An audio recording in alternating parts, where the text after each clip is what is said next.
I am so excited to be here today. Thank you so much for joining us, and I'm excited to be here in Singapore, where we just celebrated our 5-year anniversary for being here in Asia. I say all the time, we are not an American company. We are a global company that happens to be based in the United States, and I am so delighted to be here and launch the biggest product in our company's history. I've been waiting for this day for 2 years. It's not very often that you get to be a part of a product that changes things, and I want to talk about how this one is today. In order to do that, I just need to take a minute to just talk about our roots. So we started this business in a tiny little beach town called Ventura, California. We were talking about this last night. It is not the epicenter of media. It is not New York City. It is not London. It's not Singapore. It's a tiny little beach town, and you might misunderstand it if I told you that it was nestled between Malibu and Santa Barbara.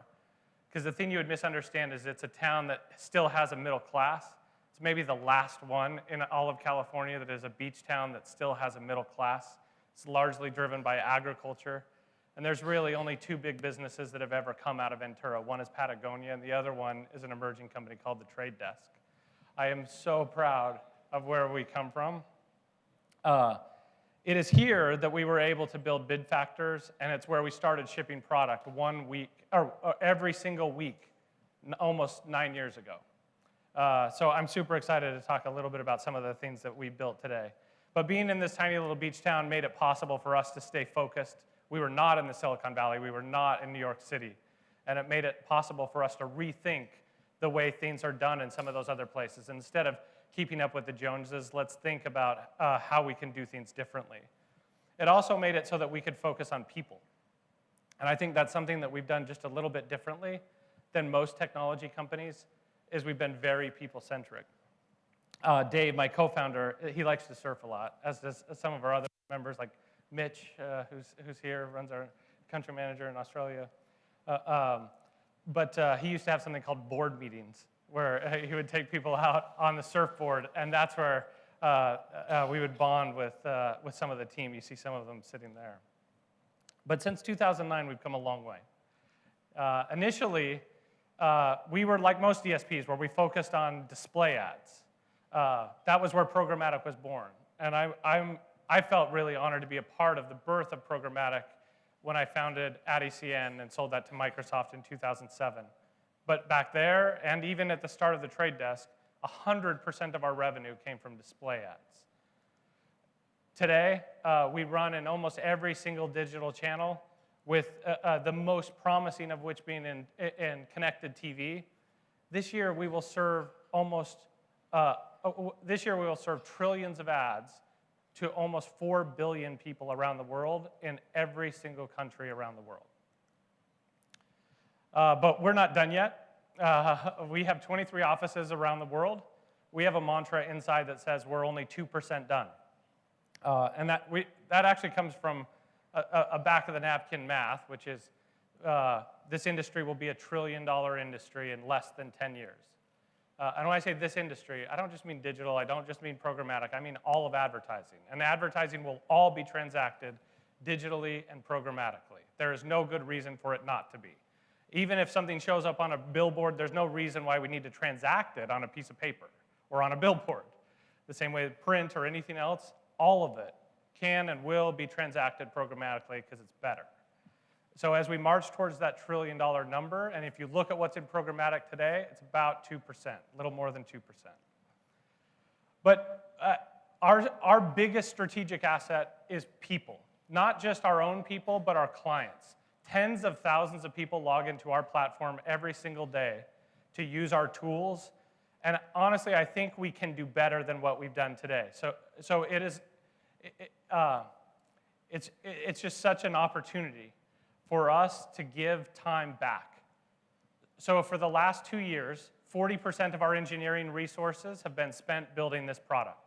Most of the time when you ship product in ad tech and in internet-based software, you are shipping every single week and you're iterating. You ship as fast as you can. You can get feedback, then you make something better, you ship something again. That is the way that we have built product to date. And we will continue to do it that way. However, sometimes you need to rebuild something. You need to ship something that is big. The same way that when Apple shipped their iPhone for the first time to change entire industries. And when I say change industries, they changed things like the gaming industry. They changed telcos. They changed massive amounts of industries by making something meaningfully better. And today, we're investing in people by giving them technology so that they can focus on the right things. So we still have a long way to go, and I want to talk about what that is. So there's a couple problems that are facing our industry today. Traders don't have time to trade. Now, let me be specific about what I mean by traders, because we use this term in programmatic advertising. They're not quite the same as equities or commodities traders, although many of the people in our industry, including in our company, who are traders come from equities and commodities. I would actually argue that this job is harder than those jobs, just because of the esoteric nature of it and the lack of sort of commoditization of these ads. But traders and media buyers are the same thing. But media buyers are not spending much time optimizing and making campaigns better. Instead, they're doing a lot of troubleshooting, and there's a lot of time wasted on tasks that if we could get rid of them, this industry and all of media buying, and frankly, all of media would be better if we fixed it. Traders also have to dig to get actionable data. So one of the things that we said we wanted to do when we started this company was overwhelm people with data. We wanted to give them so much data that they could get any answer that they wanted. I think we've done that. We've given the most detailed reporting in the history of advertising. But I don't believe that we've made it easy to get to those numbers, and people have to dig to get there. And market dynamics have been changing really fast. So when traders and media buyers are spending so much time troubleshooting and trying to figure out, why is this PMP not spending? Or, oh, how come I thought I could spend $100,000 on this initiative and I can only spend $10,000? I've got to reapportion budget. When those are, or this creative's not working, I need to troubleshoot it. How come it's not? When you spend a significant amount of your time troubleshooting those things and you have only a small amount of time left, that often gets spent on just keeping up in all the changes in our space. What is the status of GDPR? What's happening in the transition between second price auctions to first price auctions? There are just so many things that you have to keep up on. It's very difficult to stay in front of it. So how do we build product to fix that is really the question. Or maybe the bottom line problem is that there's not enough time left to do the things that can really change this industry. So the task that we felt we had to solve is, how do you solve for some of the smartest people to ever touch advertising? I would argue that is what we have in trading or in media buying, but we haven't given them enough time to do their job as well as it could be done. So as insights aren't surfaced and it's difficult keeping up with the change, we are on a mission to change advertising. And today, we are reinventing media buying. So we think that in the same way that Apple changed everything by shipping an iPhone, and initially people might have said, this is just an iPhone, or this is just a phone. But it changed everything in terms of computing. The number of people that are connected to the internet as a result of having a phone instead of a computer, I mean, they changed the computing industry. You don't often see that until retrospect, and I'm predicting here today that we changed the way that media buying is bought, and that media buying is done, and that changes our entire industry, and that changes the engine of media. I loved this interview that was done with Mark Zuckerberg a few years ago, where he was asked, why did you guys win? Why did you win at Facebook? Why didn't Microsoft build the first social network? Or why didn't Google do it? And he said, simple, we cared more. They were focused on a whole bunch of different things. They should have done it. He said that. They should have done it. They had the resources. They had all the things that we were struggling with. I do believe that's true of our business as well. Somebody else could have built this. But we cared more. And we've been laser focused on changing the way that media is bought, that advertising is bought. And we believe that because media buying or advertising is the engine that powers media, we really have to be laser focused on doing that because we think it matters. And we care about the people that use our platform, the tens of thousands of people that use our platform every single day. So the next wave is 3 main products, and I'm going to introduce those in a video right now. Now. 2 years in the making, and it's finally here. It's the next wave of advertising from The Trade Desk with Planner, a transformative way to plan campaigns, Megagon, an intuitive new user experience, and Koa, our powerful AI, backed by data from the entire bidding universe. Finally, see how your decisions impact your performance in real time. Here's how. The next wave of planning starts with data. Planning and buying teams work together, building plans where performance starts before a single dollar is spent on media. Planner brings media strategy closer to campaign execution, showing you the most efficient way to spread your budget across channels, audiences, and inventory sources. Define your goals and target audience. View recommended strategies and audience insights. And then select the elements of the plan that work for you. Turn your strategies into ready-to-launch campaigns, or share the plan with your client. It's that simple, but it's only the start. The next wave of buying puts you in control. Set your plan into action with Megagon, our intuitive new experience built to show you what actually drives campaign performance. Now you can align your campaign closely to your brand standards and predict the effectiveness of your targeting strategies. Robust features like remaining addressable market show you how your choices affect your ad group's scale. Spend less time troubleshooting and more time trading. Best of all, Koa guides you through the entire experience. Get recommendations for new optimizations, and anytime Koa makes a change, you'll always see it in your activity log. It's the powerful controls of the Trade Desk platform, combined with the next generation of trading intelligence. This is the next wave of planning. It's the next wave of buying. And it's the next wave of advertising. Only from the Trade Desk.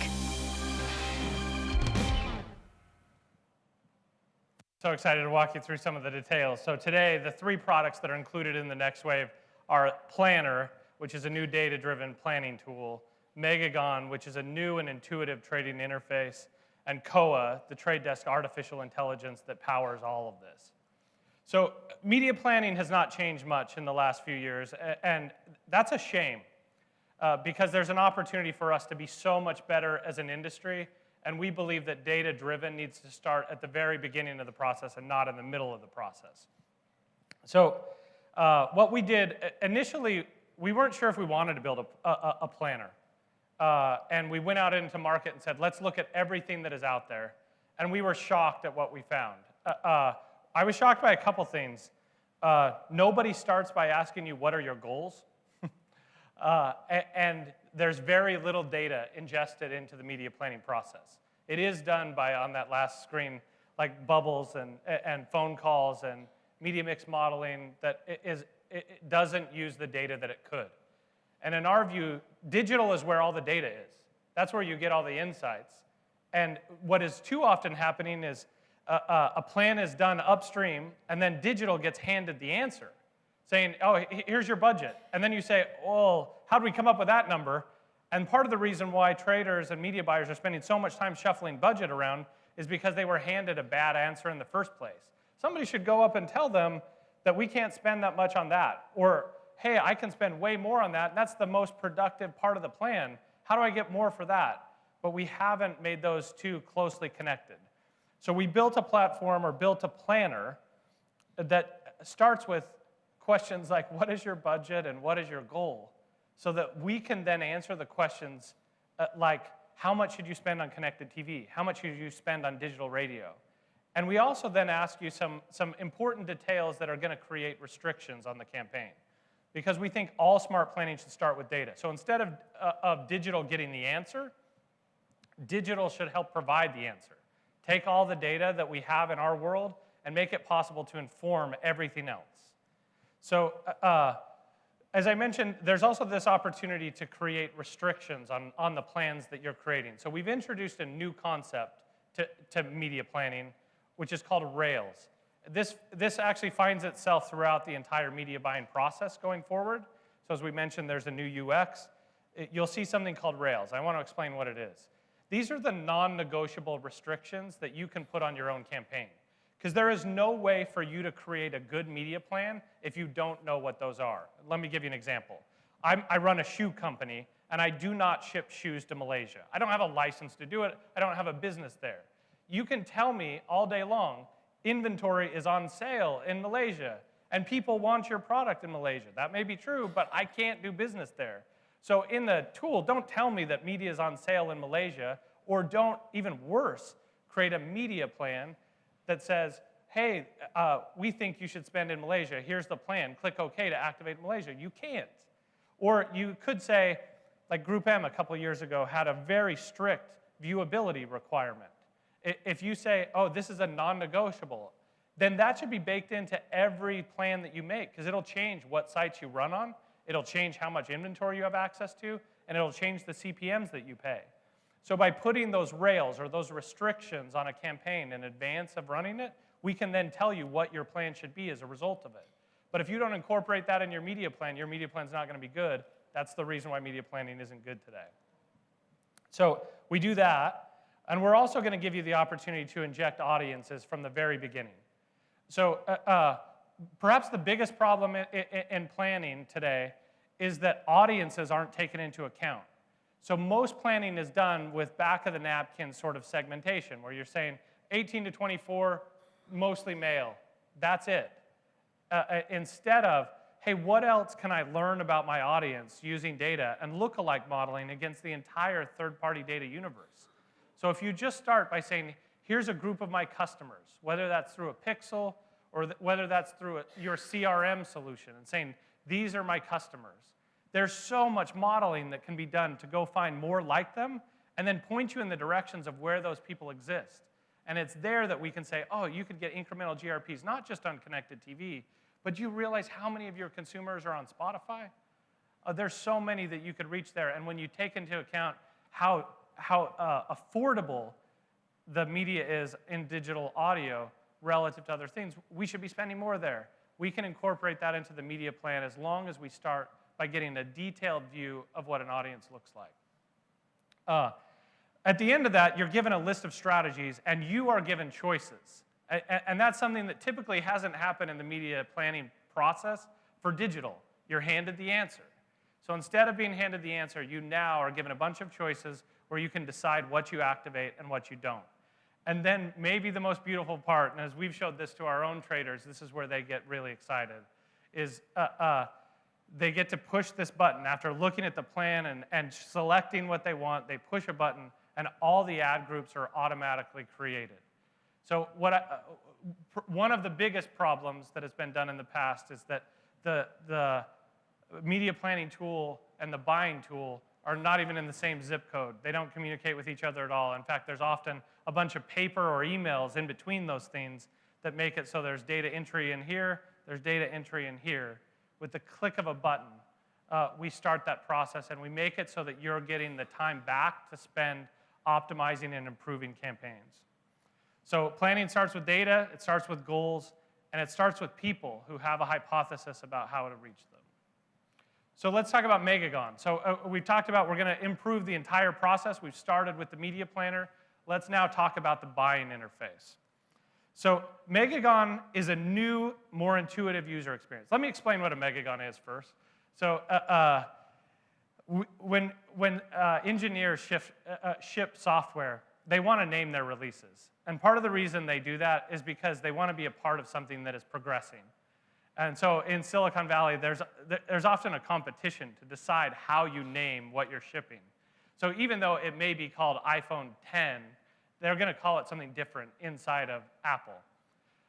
We initially said we're going to name them after polygons. So the very first software release we had in March of 2010 was a dot. And the second one was a line that we shipped less than a week later. And then the next one was a triangle, and so on and so forth. And as we now have hundreds and hundreds of engineers, in fact, hundreds of engineers have worked on these products, we are shipping Megagon, which is a million-sided polygon. The thing that is so awesome about a Megagon in terms of sort of the poetry as it relates to what we're shipping today is that if you look at a Megagon of any shape from outer space, it looks like a circle. Or of any size from outer space, it looks like a circle. It's actually incredibly complex. It is a million-sided polygon. But it looks and you interact with it in a very simple way. We have spent so much time developing this product, but what you see is actually very simple. It's very intuitive, and it's way easier than before to create ad groups. It centers around a new calculation. I estimate that, I'm told not to stand in front of the screen. So I estimate that this one number is the most expensive number ever calculated in advertising. And that is the remaining addressable market. Let me explain what this is. There are about 9 million ads available every single second. We look at all 9 million ad opportunities every second so that you have the best opportunity to get in front of the audience that you want. And of course, every brand has to carefully choose which ones they take. And we're in the business of powering decisioning. So in other words, BMW needs to buy 274 of that 9 million, buy the right 274. And all of us are in the business of helping individual brands and agencies figure out which ones they should buy. But what too often happens is we do lookalike modeling, we do a bunch of data, and we say, every left-handed race car driver that lives in Malaysia, that used to live in Singapore, has bought my product. Those are the people I should be targeting. And then we target them, and we find out, oh my God, I can only spend $9.14 a week because there are only 3 of those people. So what RAM does is every time you make a choice, every choice that you make, you change your frequency from 3 in 24 to 2 in 24. Well, you just massively reduced your remaining addressable market. And we're going to show you what you could spend and what we hypothesize you can spend. So COA is basically powering the most predictive engine built in advertising to date. Because we're not just predicting the probability of a click, we're actually predicting the likely impact of every choice that you make in the system. So have I been too restrictive? Okay, you can only spend $100,000 and you're not likely to hit your goal based on the parameters that you've set. You can't have a whitelist that is this long and expect to spend all that money. So by effectively making it so that every choice is shown with the data visualization, we make it possible for you to make choices without spending all your time trying to undo what you did 2 days ago. So RAM is a big part of it, but there's also this other concept called expressiveness that I also want to talk about. Expressiveness shows you how granularly you are using bids and budgets. So let me give you some examples. And honestly, this was created because of all the time that we spent in search before. It was not uncommon in 2009 for somebody to type in something like top restaurants, where today that same person would type in top Thai restaurants in Singapore. What that really means is that the user is getting more expressive. They're getting more definitive about what they want. And we believe that really every major creation of our lifetime as it relates to the internet is about de-averaging. That's what Google's PageRank was about. They used the concept of de-averaging in that white paper all the time when Larry and Sergey wrote that at Stanford. They described this process of ranking every page on the internet so that for any combination of words, everything was de-averaged. Every single site on the internet had a score, and it was worth something different to those 5 words than something else was. And we think that the exact same thing needs to be done in advertising, which is why we created bid factors. But our bid factors can be used way more than they have today, which is why we've developed this simple interface, and we're showing you your expressiveness score on every single vector. So let me give you some examples. Let's say we're running a food chain delivery service, something like Grubhub or Seamless. We have tons of restaurants. Oops, sorry. We have tons of restaurants. Sorry to those of you following along at home. There are literally thousands of people watching. We know that there are more restaurants that have signed up for our service in Bangkok than they have in Phuket. So we're going to bid up on Bangkok, and we're going to bid down on Phuket. We're going to create bid adjustments. If you had no adjustments by geography, you would have an expressiveness score of 1 on that vector. When you introduce an adjustment for, let's just say you just changed these 2 things, then you would have an expressive score of 2. And we're going to show you the expressiveness score on every vector that you have available to you so that you can see how expressive an individual campaign is. So if performance isn't doing well, you can zero in on the things where you've not taken the time or the effort to de-average. But the same thing would be true, I want to bid up if they're within 5 miles of the restaurant and bid down if they're more than 10 miles away from the restaurant. Or this app is almost all used on the mobile phone. So let's bid up on if they're on mobile, and let's bid down if they're on desktop. All in all, this is not just about creating a score or creating numbers to put in front of you, but instead to help create a better consumer experience so that you're focusing on the people that really want to look at the products that you're advertising for. So I think you'll notice in the UI, for those of you that have spent time, there's a massive reduction in the number of numbers that you're actually looking at. And it's to really get you to focus on the core metrics that are powering your campaigns. And what's my bid rate? How am I pacing? What does my frequency look like? So remaining addressable market is effectively saying, of the entire universe, how much have I left? And it's a score from 0 to 100. So 63% of ads are left for me when I set my frequency the way that I have. So let's talk about COA. I need some water.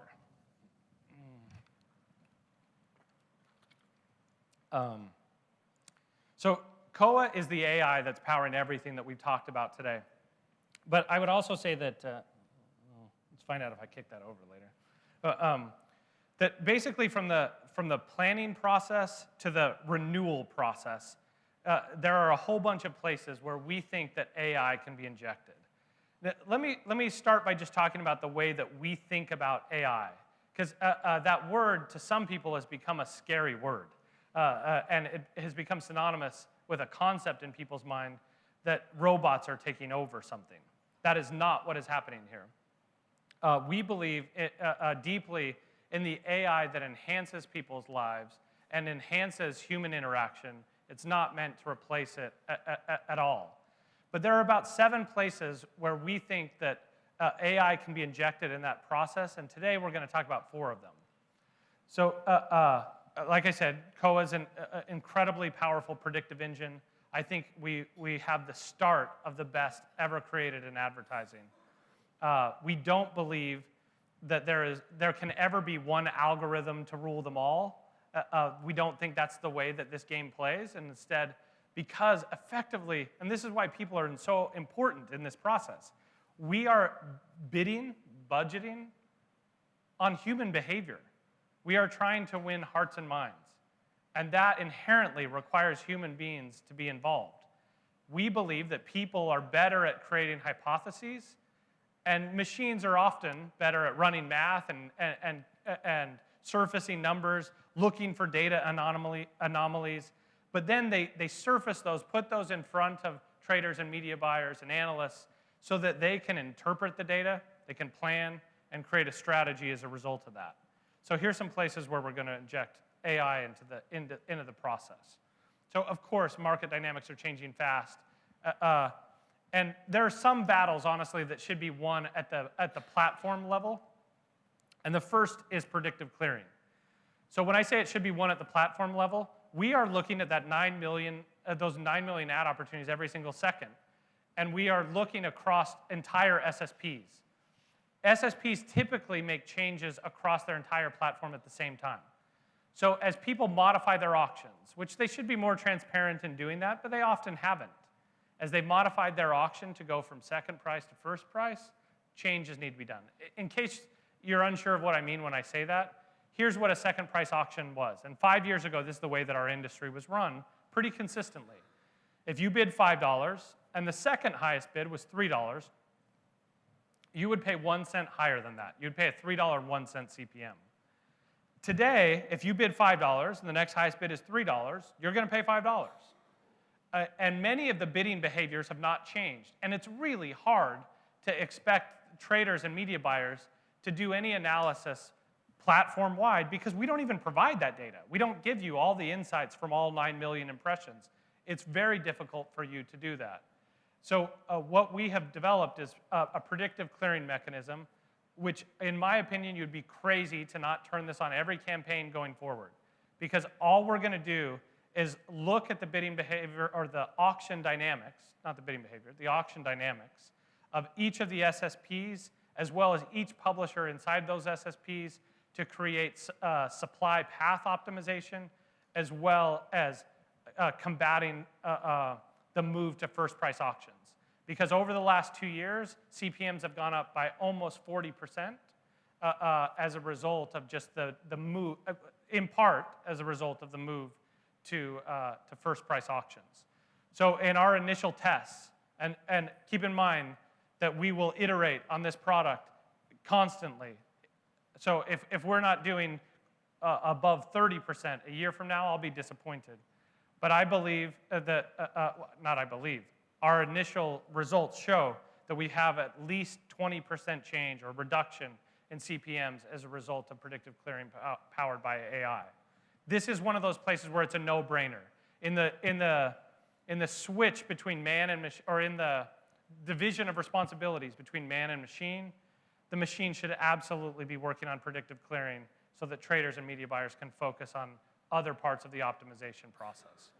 The second thing is identity alliance. I mentioned that some things should be won at the platform level. This is another one. So we're introducing a new product today called Identity Alliance. And what this is basically helping you choose which cross-device vendor to use on every impression. It is impossible for you to know which one is the best. You don't have the data. The cross-device providers don't give you the data. In fact, the only way that you can make a determination is based on whose PowerPoint presentation you liked the best. So as they come in and demonstrate all their different products, you're left saying, well, which one did I like or believe the most?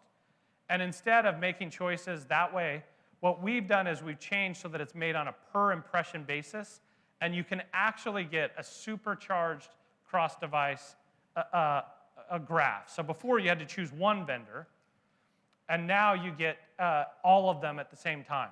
So by checking this, what it does is it says, okay, there's 4 providers in the marketplace. Just hypothetically, there's 4 providers. Only 3 of them have a match. Now let's optimize between cost and accuracy to make the determination as to which one we should use on this impression. One impression later, you could be using a different vendor, but it makes it possible for us to get the very best graph in our marketplace. Incidentally, I've spent time with the CEOs of every one of the independent cross-device companies. I'm big fans of their business. I've said things to them like, what can I do to help you become more successful? Our goal has been to be the biggest client of all of them. I think we have become the biggest client of every one of the cross-device companies. I think this will change it even more, and we should be using it even more, because number one, it's better for all of us. It helps us make certain that we're advertising to people in a respectful way, meaning we shouldn't be showing them 27 ads of the same thing all day, especially just because they're on different devices. I have so many different devices, I'm like a poster child for why this product is important. That if advertisers will respect the fact that I have these multiple devices and I'm giving them signal that they should be coordinated in the way they message to me, it should be turned on all the time so that people are being respected with the data that they provide us. But then also you're using budgets in a responsible way so that advertisers are not sending 100 messages to the same person and then neglecting even engaging with another. The third is Audience Predictor. So the majority of data buying is still done with searches. And it shouldn't be done that way, meaning people are going in and typing in gender. And then when female comes up to the top of the list, and this is a female-centric product, you choose one, again, without data informing your decision. You're just either making it on price or the name that you know best. But there's not a good way for you to determine which one's most accurate and which ones you should choose, and especially when you should be choosing multiple. So what Audience Predictor does, and we've had this product out for a while, but we've enhanced it. What it does is it runs lookalike modeling constantly. And it basically says, because you've been really clear in your goals, both in the planning process as well as when you created ad groups, we're going to look for data that is economically obvious that you should be buying.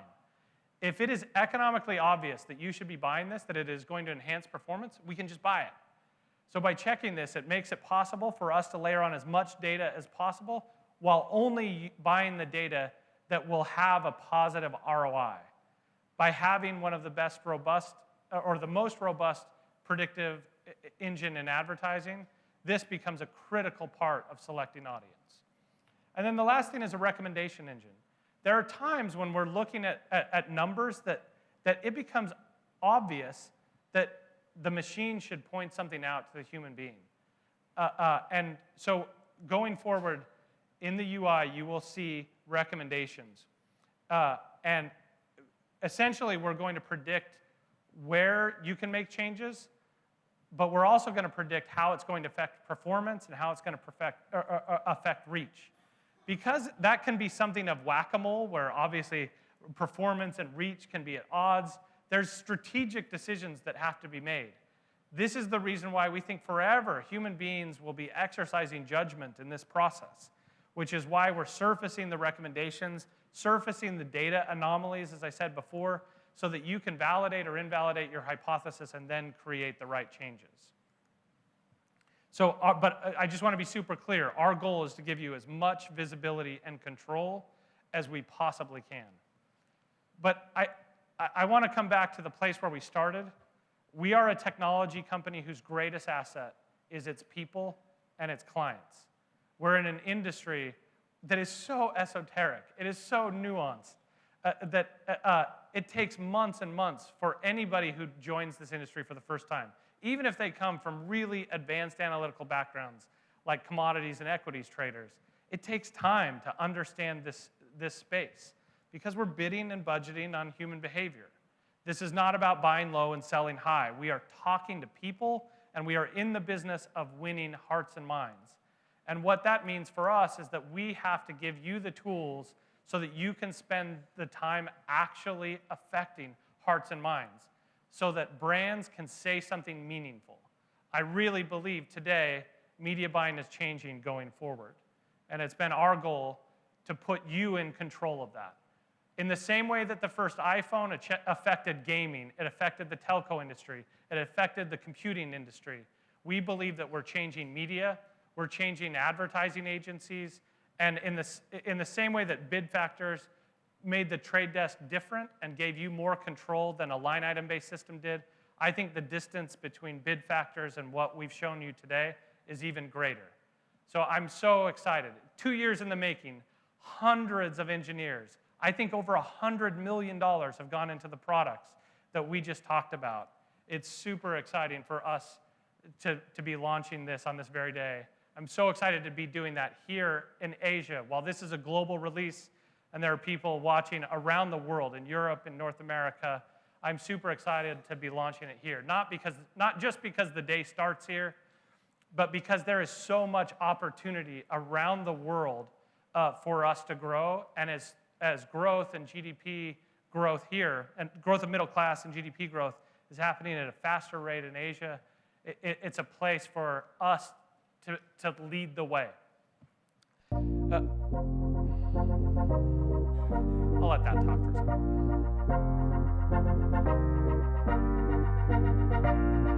The next wave release is a very exciting culmination of all of these ideas and 2 years of really hard work. I've never seen our company get this excited about a product launch. Traders have such a big influence on our product process here at the Trade Desk. We're the ones who are in the UI every single day. This new release really encompasses a lot of the changes that we've been asking for. This release really encapsulates a lot of the feedback that our clients have specifically given us, but there's also a lot of elements of the release that maybe traders couldn't have even dreamed of before.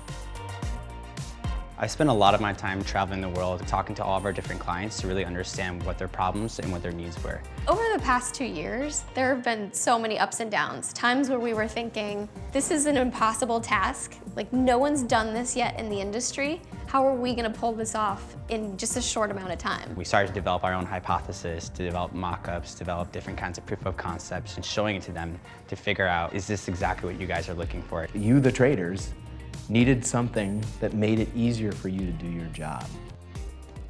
When I started to build out an ad group, I was shocked at how easy it was to set up a campaign. It took about 5 minutes. It's completely intuitive, and you're gonna have a really awesome new workflow experience. I chose to be a trader because I wanted to mine for insights. I wanted to develop ideas for brands, for new campaigns. But what isn't so glamorous about being a trader is how much time you spend trafficking a campaign. Today's programmatic traders spend a lot of time doing manual tasks, and I think they'll come to realize that a lot of those manual tasks are taken care of. My hope is that this radically improves their workday. They'll focus more time on trading, which is what they got into this for in the first place. Now you get to focus on the fun stuff, the data, the stories. This release is going to have an impact on brands. If you're a brand manager, get ready. Your team is going to be coming at you with the most data-driven plans you have ever seen. We really are ushering in the next wave of digital advertising. This is just the start, and we're gonna just keep going. This is what you can expect from the trade desk. Let your expectations be leveled up.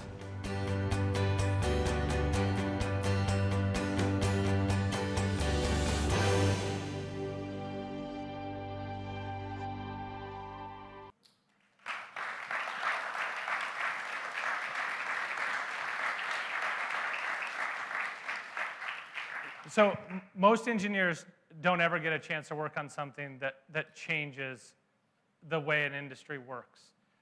I feel like many of the engineers who have touched this, this is the second product that they'll have shipped. The first being our initial product where we introduced bid factors for the first time, and we've been iterating on that for years and years. We now are shipping a new product that we're going to iterate on, again, for years and years to come. It's going to keep getting better. This is often a time where a technology CEO will give thank yous to all the people that have built it and all the time that's been invested. There are engineers that have spent just countless hours working on this. And again, we've spent just a tremendous amount of our time and resources over the last 2 years to bring this product. The best way that you can thank them is to use it. That is the very best thing that you can do to them. So I hope that you love it, and we'll continue to iterate, but thank you so much for being here. Thank you for being our clients and our partners. I'm just so delighted to be here on this day. As I said, I've been looking forward to this for 2 years. Thank you.